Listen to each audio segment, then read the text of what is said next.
le directeur général de la police nationale, Mesdames, Messieurs les chefs de la mission diplomatique, Mesdames, Messieurs les représentants des secteurs signataires de l'accord, Mesdames, Messieurs les hauts cadres de l'administration publique, Mesdames, Messieurs les représentants des organisations internationales, Mesdames, Messieurs les membres du corps consulaire, Mesdames, Messieurs les représentants des partis politiques, Mesdames, Messieurs les représentants de la société civile, Mesdames, Messieurs membres des familles du Conseil présidentiel, Mesdames, Messieurs membres de la presse parlée, écrite, télévisée en ligne, chers concitoyens, chères concitoyennes, Mesdames, Messieurs, en vos rangs, titres et qualités.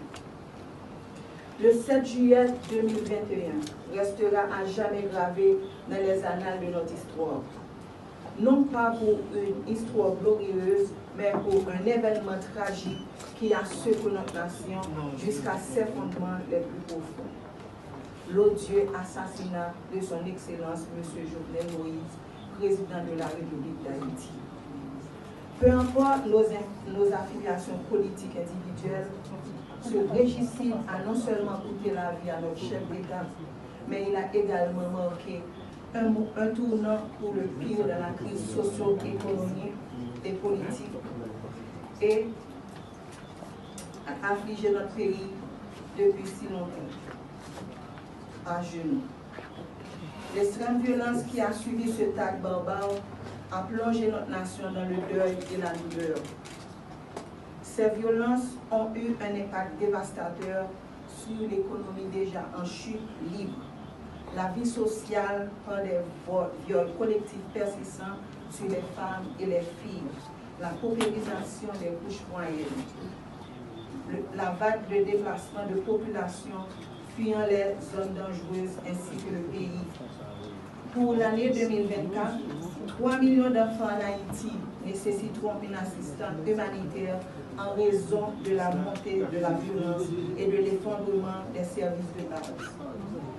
Actuellement, près de 900 écoles, principalement situées à Port-au-Prince, ont dû fermer leurs portes, privant ainsi environ 200 000 enfants de leur droit fondamental à l'éducation, à leurs activités ludiques, à la découverte de leur pays et aux interactions sociales essentielles à leur développement. En outre, de nombreux enfants sont profondément traumatisés par les violences qu'ils ont subies auxquelles ils ont été témoins. Depuis le triste événement du 7 juillet 2021, notre nation a semblé dans un abîme de désespoir et de désolation. Les structures institutionnelles de l'État haïtien, déjà fragilisées par des décennies d'instabilité politique, ont subi un effondrement spectaculaire. Non seulement la qualité, mais l'existence même des services publics offerts à notre population a été compromise. De plus, la population de la zone métropolitaine de Port-au-Prince est littéralement prise en otage, ce qui aggrave de manière exponentielle les conditions de vie des ménages. Nous assistons ainsi à l'effondrement total de nos institutions et à l'échec cuisant d'un gouvernement qui a totalement abandonné sa responsabilité de protéger sa population contre les violences criminelles, d'offrir des services publics à sa population et de piloter l'économie. Face à cette crise sans précédent, la population tout entière a reconnu l'urgence et la nécessité impérieuse d'une prise en main vigoureuse pour sortir notre pays de cette spirale de désespoir et de destruction.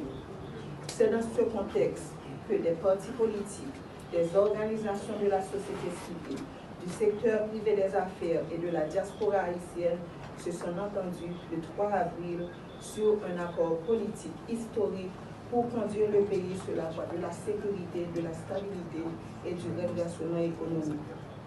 Pour ce faire, le Conseil présidentiel, émanation de cet accord politique, qui exprime une vision commune de la transition construite par les secteurs et représentant un engagement responsable envers le peuple haïtien, s'attellera au lancement de 5 grands chantiers. Le rétablissement de la sécurité publique, l'organisation de la conférence nationale et de la réforme constitutionnelle, la réalisation des élections générales démocratiques crédible et participative, la restauration de la justice, de l'état de droit et des droits fondamentaux des citoyens et citoyennes, le redressement institutionnel et économique. Dans ce contexte d'insécurité généralisée qui défie les autorités de l'État, les forces de l'ordre du pays sont remerciées pour leur courage et leur dévouement. Il convient aussi de souligner le rôle crucial joué par la médiation de la CARICOM et des gouvernements des États-Unis, du Canada et de la France, ainsi que des agences multilatérales telles que l'ONU et l'OEA.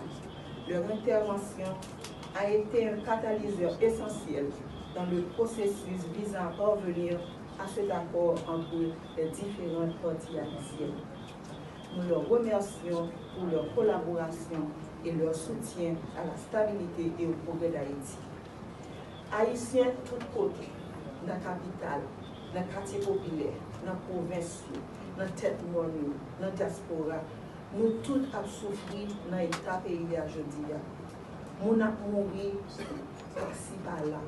Jeunes femmes coutifiées, absivika déjà tribobabo. Classe moyenne fin décapitalisée. En pile famille qui te courir qui te caillou. Un seul espoir, c'est courir qui te pays. Nous pas de jamais arriver là et ça pas doit continuer comme ça.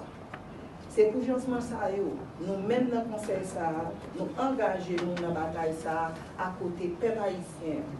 Nous connaissons pas facile. Mais c'est ensemble, tout patriote qui est dedans, pour aider le pays, pour nous coller les épaules, pour lever l'extrême du pays.